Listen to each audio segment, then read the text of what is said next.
Do you know that sometimes in the process of styling your hair, you might be making some mistakes in your mind? You think you are doing that wig good.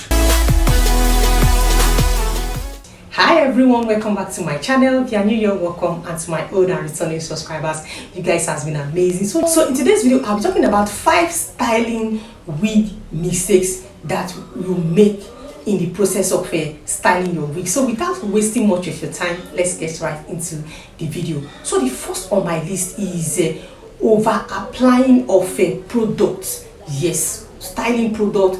Sometimes you will see people, especially for curly hair, you will see them putting 2 types of leave-in conditioner. They will still mix it inside water. They will still apply moves. I was like, what? You know, they feel that they are doing that wig good or that curly hair to make it fine. I know we all want to get a good result, but it's too much, because that's over applying of a product.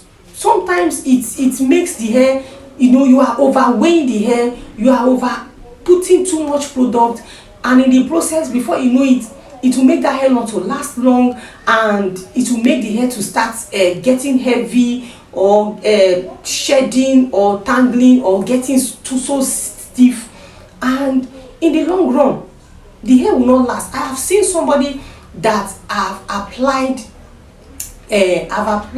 product on a serum on a straight hair, and could you believe that hair did not, and it's a human hair for that matter, that hair did not recover from that serum. Trust me, that hair did not recover, despite all we tried to revamp it, do all sort of things. It's the hair couldn't survive it. The hair couldn't come back, couldn't get back again to its natural old state, because of too much heat, and also wrong application of product as well is another mistake too that some people make. All in the name of, some people will be applying this, which I've talked about before, applying baby oil, ori, coconut oil in their straight hair. Some will be even using normal conditioner instead of leave-in conditioner on their curly hair. That's wrong. That's a mistake. That's a styling mistake. You don't do that. Applying wrong products, so that or some too wastic, putting too much wastic in your closure or frontal, all in the name of you want to make them flat. Yes, I know, but too much of everything is bad. When you are doing it, or your serum, you are applying it too much. Serum, you don't need too much, just 1 or 2 pumps and you are good to go. You don't need to do much on it. And also, I also have a video on how you can apply your serum correctly. You can also make a request in the comment section, and I will drop the link for you. So I don't joke with product in styling process, but don't over apply it. There are some people too that they will use I want a silky leave-in conditioner on their, especially pixie coil don't hear am for this life. Some too, they will use I want silky, they will still use coil again, and they will still use mousse. Haba, that's too much. That's too much. You are overweighing that. You are overstressing, or you are over putting product in that hair on the name of styling. So please, that is a huge mistake that you are doing, and which on the long run might destroy your hair. Then another mistake too, another wig styling mistake people make is over flocking or plucking or over customization of closures and frontal. Yes, I know there are some people that like their closure, very wide, and this thing. I will just be looking at them smiling, because the old age of that closure or frontal, it will not be good. You will not like it. That over flocking or over customization, especially with frontal to make it natural, which I understand, but too much of it, even closure, then in the process you will see that the closure or the frontal will become bowed. Yes, it will start pulling off, and most of the time it doesn't make closure and frontal last for a long time. Like, even me as a stylist, I don't do it. I prefer to just leave that closure, because with time, closure or frontal, they pull off. Those hairs, they begin to pull off. So if you now start customizing it too much, or because you want that line to be wider, in the long run it will not last. It will start pulling, and you will not like it. You will not start thinking, of buying another closure or frontal. We know how things are expensive. So that is a huge mistake people make, all in the name of that they want their closure or this. There are ways that you can make your closure and frontal flat and look good without overplucking the line or the hairline of your frontal or the hairline of your closure.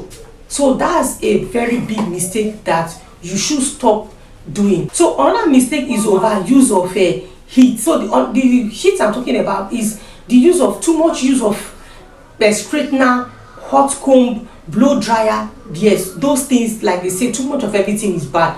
I'm not saying they are not good. I'm always advocating of, telling you to always style your clothes, style your hair, style your this and that. But when you apply heat too much on your wigs, it's a red flag. It's a mistake. It's not good, because in the process it will damage that hair. Even when you are using heat protectant and all of that, fine. Even if you can use heat protectant and all, but when you do it too frequently, it's not good, especially for straight hair. I know we all have that bob, we all have that bone straight, that silky straight hair, or bouncy coil that you want to coil. You want to use your heat coiler to coil it. You want to use your straightener to straighten them. It's good, no doubt. But when you overuse it, it's not good. Every time you're always straightening, every time you're always coiling, every time you're always using blow dryer, it's not good. So that also is another mistake that a lot of people do too, that you should stop it, because it will damage your wig in the long run. Another mistake that people make too is wrong washing technique. Yes, if you wash your wig wrongly, there's a way of applying harsh product on your wig, using sulfate products that are not suitable for your wigs, especially for your human hair, is a red flag. Or your wigs generally, you don't have to use those kind of harsh products. Some people, they just, I've talked about this several times in this channel, some people, they just use anything they see, any shampoo they see, any conditioner they see, or any mousse they see, any leave-in conditioner they see, any serum, any oil they see, they just I beg, let me just use it. It's wrong. It will not, is a huge styling mistake as well. So you need to stop it. Don't be intentional.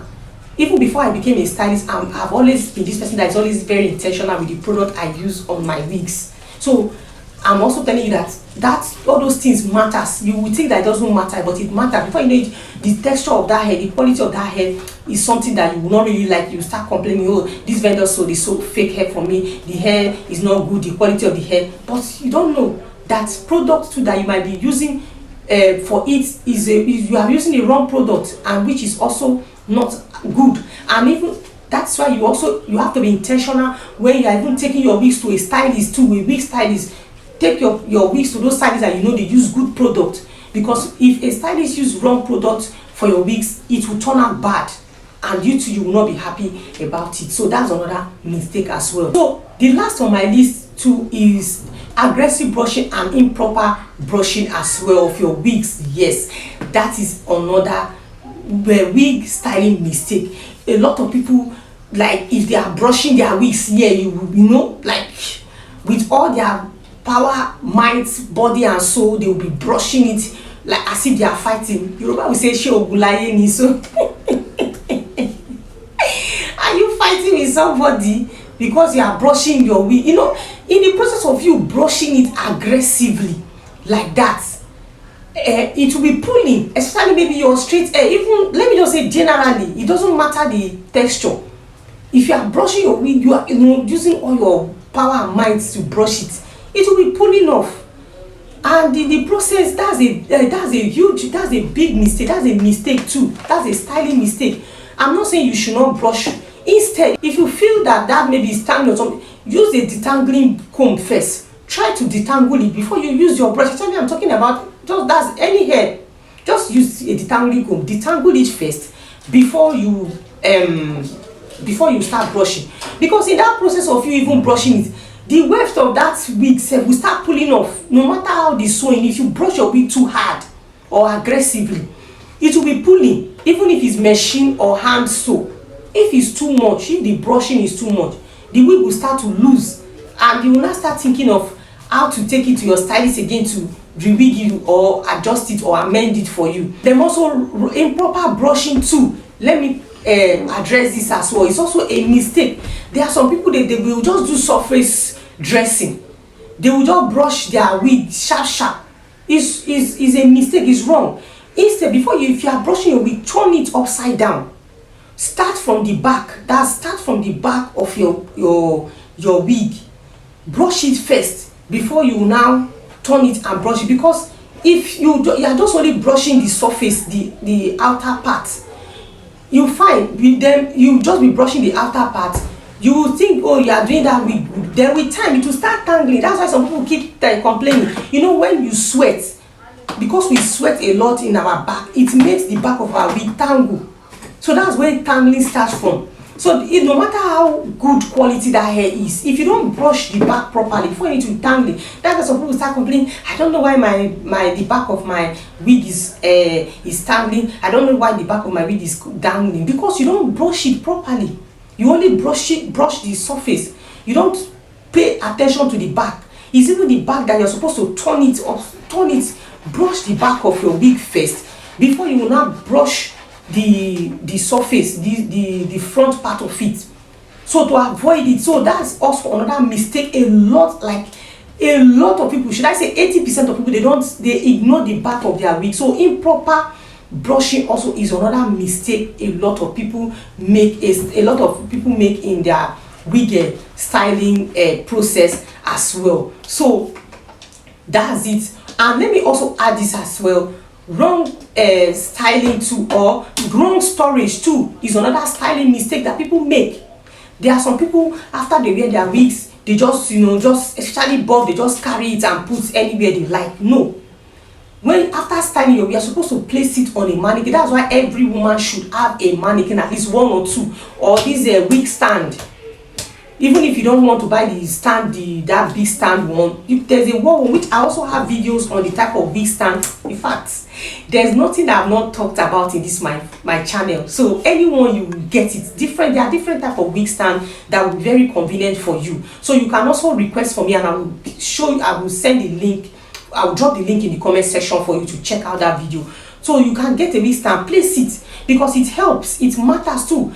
Because if, for example, after styling your bob wig, you now went to put it again, fold it in one place, it will scatter. Then you now start complaining. You will not like how the thing will turn out, because you are doing the wrong thing. You are storing it wrongly. So that also is another wig styling mistake as well. So that's it for this video. I hope you find this video helpful and informative, and I hope you change for good and adjust about all these mistakes to treat your wigs well. And if there's any mistake too that I did not talk about, that you feel is also important for people to know, or people should stop doing such a mistake, share with us in the comment section. Like I always say, I don't know it all in this channel. Your contributions are always welcome. And if there's any question you'd like to ask relating to this video, please feel free to ask me in the comment section. I'll be glad to answer you to the best of my knowledge. But before you click off from this video, please like, share, and also subscribe to join the family. So thank you for watching. See you in my next video. Bye for now.